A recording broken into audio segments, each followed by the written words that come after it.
주 예수의 은혜와 평강이 있을지어다. 일부 예배 오시기는 쉬운 일이 아닌데, 물론 새벽부터 오시는 분도 있지만은 부지런히 일부 예배 오셨으니까 오늘 말씀에 은혜 받으시기를 주님의 이름으로 축원합니다. 제가 지난 3일 밤에 우리 초대교회 성도들의 기본 신앙에 대해서 말씀을 드렸어요. 이 베드로 사도의 설교를 들었던 그 성도들이 말씀을 들을 때 자신의 죄를 관통했다 하는 그런 말씀을 들었습니다. 이 말씀을 들을 때 내 죄가 깨달아지면 회개하는 역사가 일어나는 거죠. 초대교회의 그 기본 신앙이 바로 회개 신앙이었어요. 그리고 그들은 예수님밖에 몰랐습니다. 그래서 사나 죽어나 예수님과 함께 있고 오직 예수님으로만 구원받는 신앙을 갖게 되었습니다. 이것은 우리 교회 식구들은 담임 목사가 맨 그 얘기만 되풀이하기 때문에 너무 익숙한 말이지만, 지금부터 2000년 전의 초대교회 시절에는 획기적인 얘기예요. 예수님을 믿는다, 예수님을 하나님으로 믿는다, 예수님을 구세주로 믿는다. 이건 획기적인 얘기입니다. 쉽지 않습니다. 그런데 사나 죽으나 그들은 예수님과 함께 있어요. 즉 예수님을 믿는 것 때문에 당하는 불이익과 심지어 죽음이 다가온다 할지라도 그들은 예수님을 믿었고 예수님과 함께 했고 오직 예수님으로 구원받는 신앙을 가졌다는 것입니다. 오순절 성령 강림 이후에 성령 충만한 초대교회는 이 예루살렘 교회 성도들은 바로 교회의 원형이 됩니다. 유대인들은 정체성을 드러난 교회에 두려움을 갖게 되었습니다. 그래서 누구든지 예수 그리스도를 시인하는 자는 유대교에서 다 출교시켰어요. 이 유대교에서 출교시켰다는 것은 엄청나게 무서운 얘기입니다. 유대 사회에서 그들이 공적 지위나 개인적인 상거래나 인간관계나 어떤 것들이 다 차단되는, 어떤 의미에서 보면은 인간적인 사회적인 사형 선고나 마찬가지예요. 그런데 초대교회는 오히려 두려움보다도 더 강력한 교회가 된 것입니다. 오늘 본문에 기록한 초대교회는 지상교회의 이상적인 교회, 신약시대 교회의 모델이 됩니다. 우리 영광대교회가 이 시대에 이런 교회가 되기를 주님의 이름으로 축원합니다. 그럼 어떤 교회가 되어야 할까? 첫째, 소유를 함께 쓰고 나누었다 그랬어요. 사도행전 2장 44절 45절 말씀을 보면 함께 읽습니다. 시작. 믿는 사람이 다 함께 있어 모든 물건을 서로 통용하고 또 재산과 소유를 팔아 각 사람의 필요를 따라 나눠주고. 아멘. 사랑하는 여러분, 우리 영광대교회는 서로 섬기고 나누는 교회 되시기를 주님의 이름으로 축원합니다. 우리가 함께 읽은 44절과 45절에 있는 말씀을 직역을 해보면 참 놀랍습니다. 45절을 직역하면 모든 믿는 사람들이 그곳에 있었고 그들은 모든 것을 공동으로 가지고 있었다. 직역하면 그래요.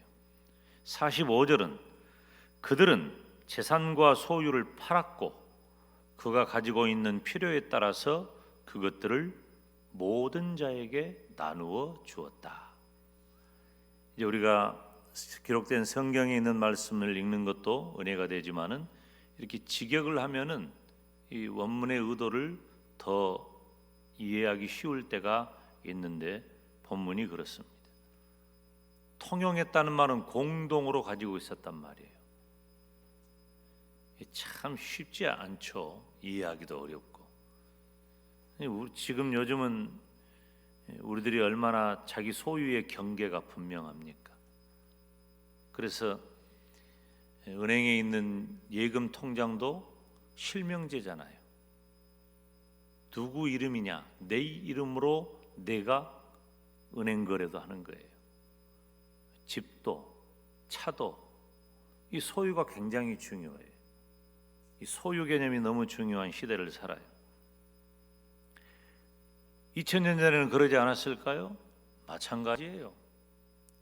그때나 지금이나 사람 사는 세상은 같기 때문이죠. 그런데 초대교회 성도들은 자기 소유를 주장하지 않고 한 마음 한 뜻이 되어서 공동으로 소유하며 사용했다는 것입니다. 재산과 소유, 즉 부동산과 동산을 반복해서 팔았고 팔아서 필요한 사람들에게 지속적으로 나누어 주었습니다. 끊임없이 그 일을 한 거예요. 각 사람의 필요에 따라서 어떤 조건과 차별도 없이 서로 섬기고 나눈 것이 초대교회의 모습이었습니다. 참 어떻게 이런 일이 가능할까? 이제 이런 설교를 하면은 우리들이 조금 두려움이 생길 수 있어요. 지금 목사님이 이러다가 갑자기 다 내놔라, 같이 쓰자, 그러면 어쩔까? 그런 생각을 하시는 분도 있을 수 있어요. 뭐 그것도 나쁜 일은 아니겠지만 이런 일이 가능한 것은 소유에 대한 의식이 분명했기 때문이에요. 우리들은 이건 영적으로 또 교훈적으로 잘 받아들여야 해요. 초대교회 성도들은 재물이나 시간이 내 것이 아니라 하나님의 소유라고 하는 것을 분명히 알았어요. 이건 굉장히 중요한 겁니다. 그래서 나에게 주어진 것이 얼마나 많든지 혹은 적든지 상관없이 나는 나에게 주어진 것에 대한 주인은 하나님이시고 나는 그것을 맡은 청직이라는 겁니다.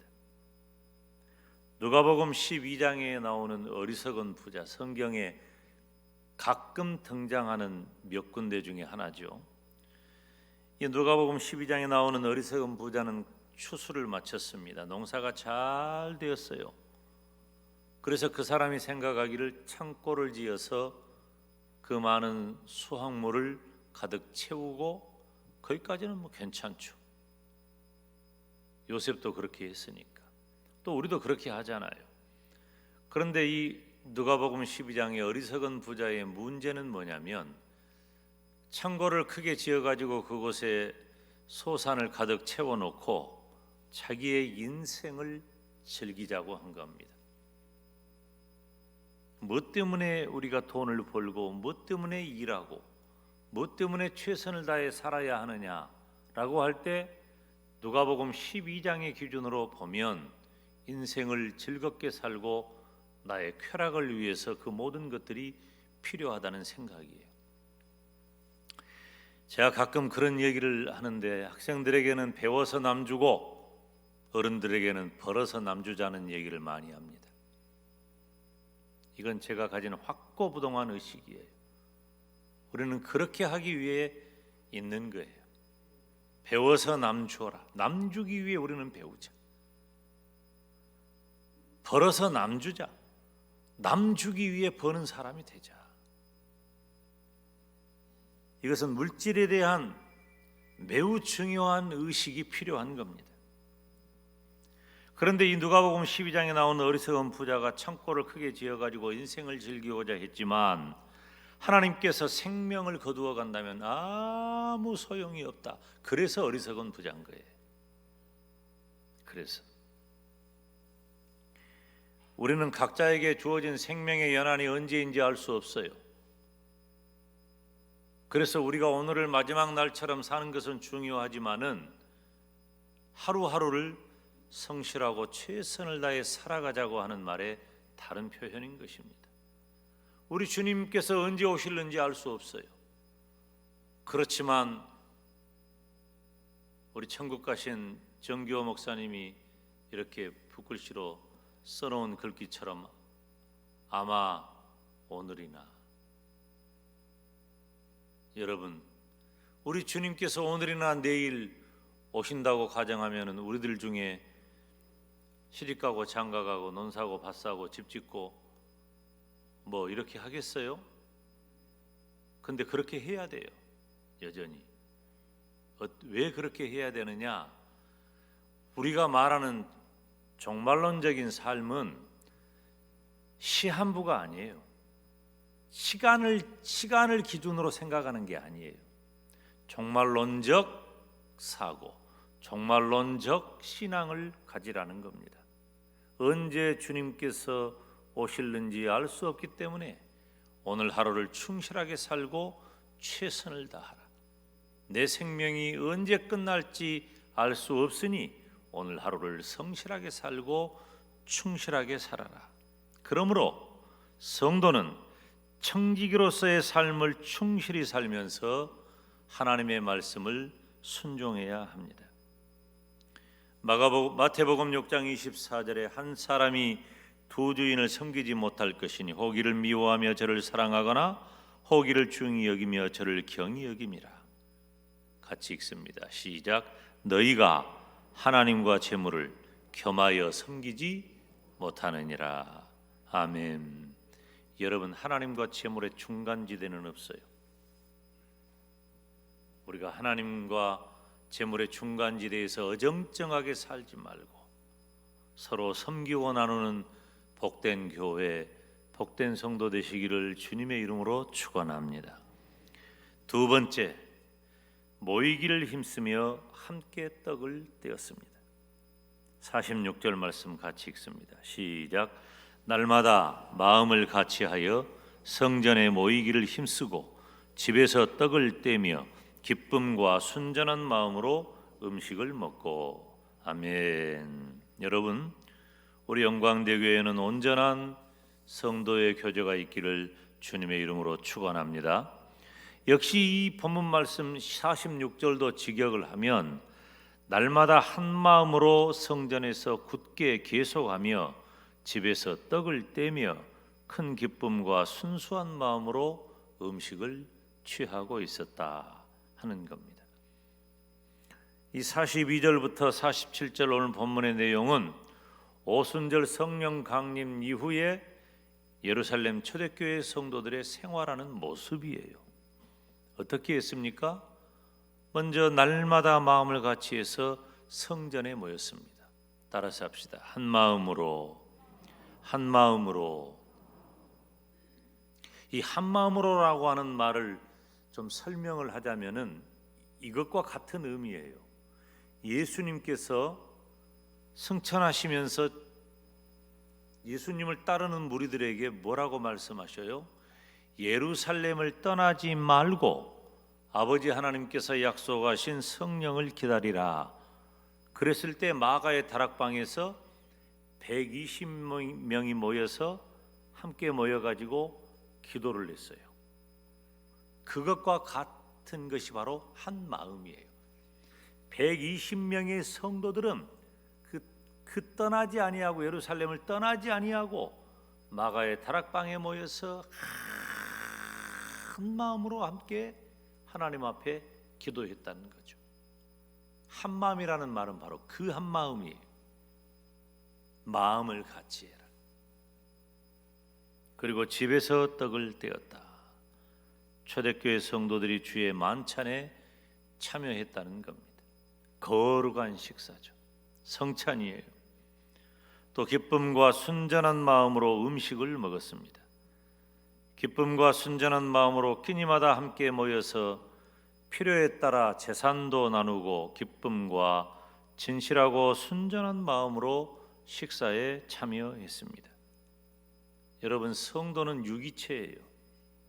유기체라고 하는 말은 무슨 말이냐면은 핏줄이 통하듯이, 신경이 통하듯이 우리의 살과 피가 한 덩어리로 살아가듯이, 그것이 유기체라는 말이에요. 예수님을 믿는 성도는 유기체로서 하나가 되어야 합니다. 이 교회는 하나됨이 중요해요. 이 하나됨을 깨뜨리는 어떠한 일도 이건 저주예요. 마귀짓이에요. 초대교회 성도는 무엇을 하든지 감사함으로 참여했습니다. 성도는 먹든지 마시든지 무엇을 하든지 하나님의 영광을 위해서 행해야 합니다. 고린도전서 10장 31절에 보면 그런즉 너희가 먹든지 마시든지 무엇을 하든지 다 하나님의 영광을 위하여 하라.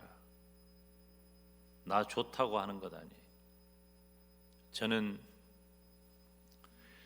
예수님을 믿으면서부터 목사가 되어 오늘에 이르기까지 거의 한 43년 이렇게 지나가는데 44년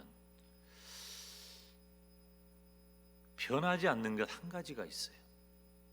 그건 뭐냐면은 하나님의 영광을 위한 삶이 무엇인가를 늘 진지하게 고민하고, 하나님의 영광을 위한 삶은 무엇으로 드러나냐면 바로 교회를 위한 삶으로 드러나는 거예요.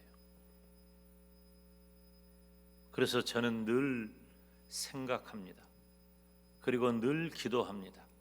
이 김 목사가 가지고 있는 변함없는 확고한 생각, 어느 무엇도 범할 수 없는 분명한 사고 하나는 교회를 위한 일이 무엇일까요?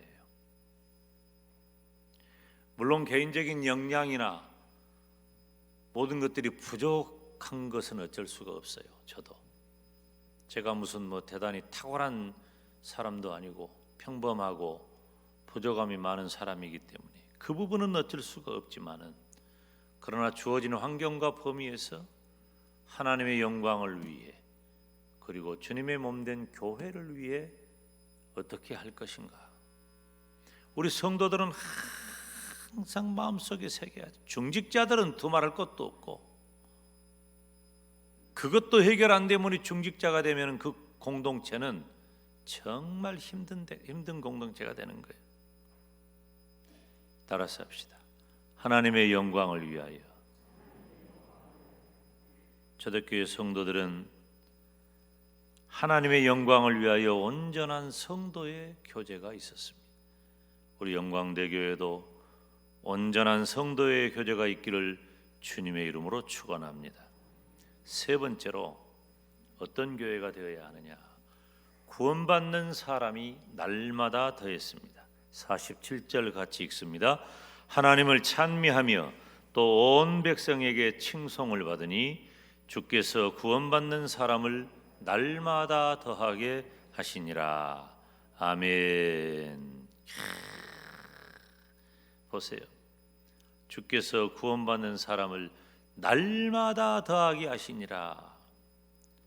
얼마나 귀하고 복된 말입니까?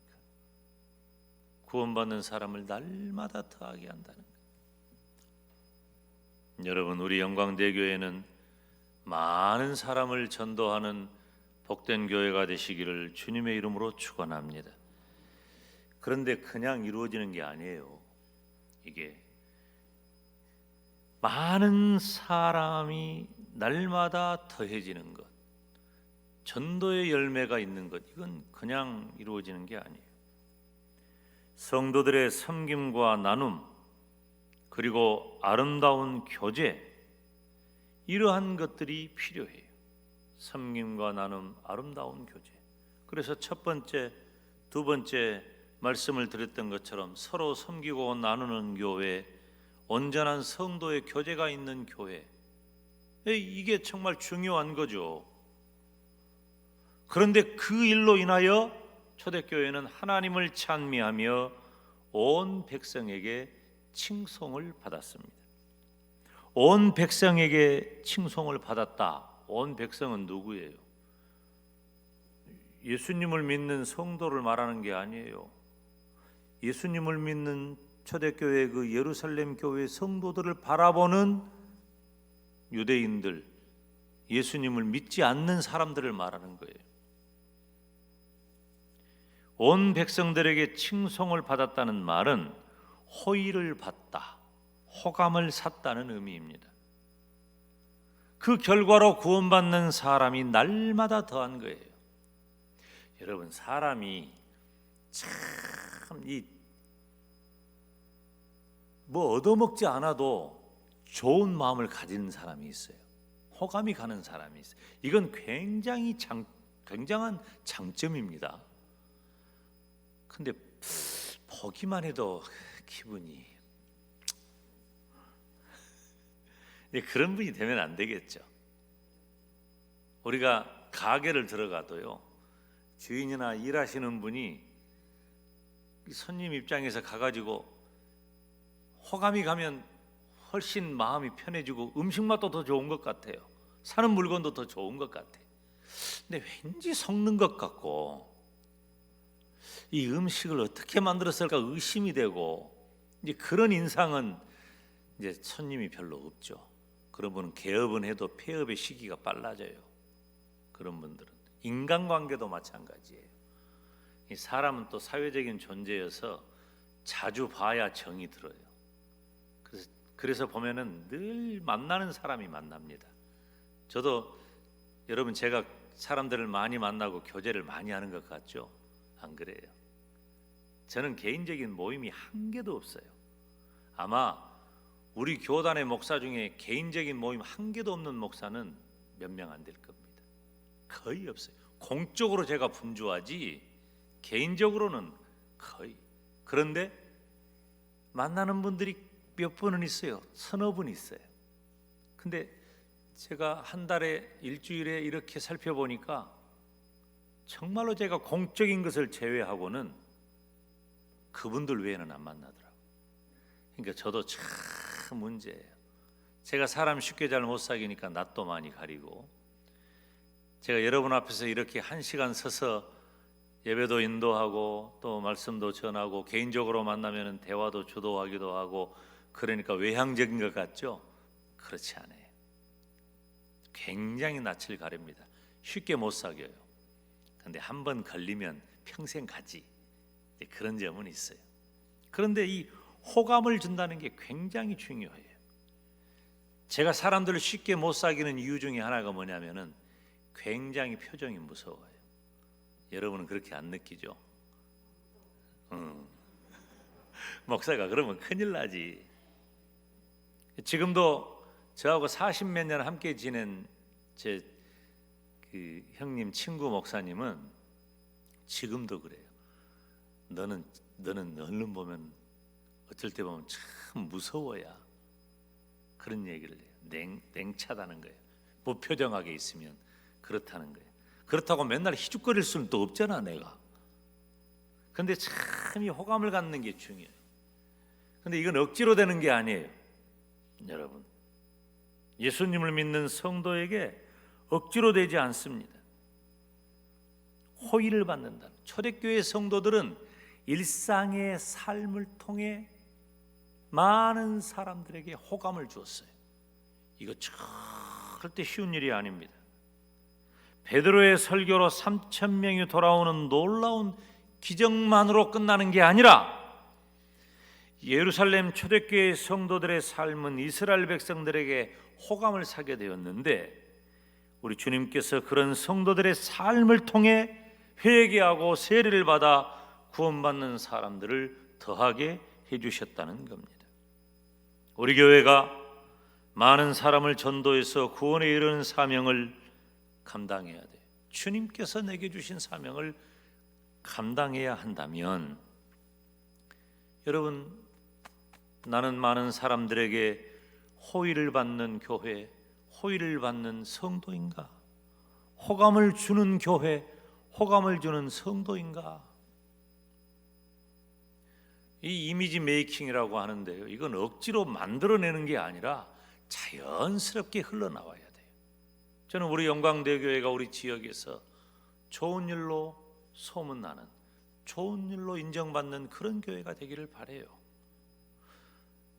우리 지역의 구석구석에서 살아가고 있는 우리 성도님들이, 저분은 영광대교회 성도인데 참 좋다, 참 귀한 사람이다, 그런 호감을 가는, 호감을 주는 그런 성도가 되기를 바랍니다.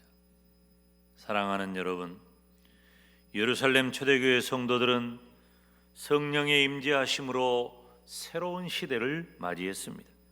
자기의 재산과 재물을 팔아서 어려운 사람들을 도와주었어요. 신분고하를 막론하고 순결하고 기쁜 마음을 가지고 한 마음으로 함께 식사하고 함께 예배하고 함께 기도했습니다. 당시 이스라엘 사람들과 다른 모습으로 성도들은 살았기 때문에 사람들이 생각을 할 때 당시 예루살렘 사람들, 그러니까 이 유대교에 머물러 있던 그분들과는 전혀 다른 모습으로 살았기 때문에 많은 사람들에게 호감을 주었습니다. 고아와 과부 그리고 어려운 사람들을 돌아보는 초대교회 성도들을 통하여 구원받는 성도의 수가 많아졌습니다. 우리 영광대교회는 예루살렘 초대교회와 같은 그런 교회가 되기를 주님의 이름으로 축원합니다. 기도하겠습니다. 하나님 아버지, 은혜와 사랑을 감사합니다. 하나님, 우리 영광대교회와 성도들이 서로 섬기고 나누며 온전한 성도의 교제를 통해 많은 사람들에게 호감을 주고 날마다 예수 그리스도의 복음을 전도할 수 있는 복되고 복된 교회, 복된 성도가 되게 하여 주시옵소서. 예수님의 이름으로 기도하옵나이다. 아멘.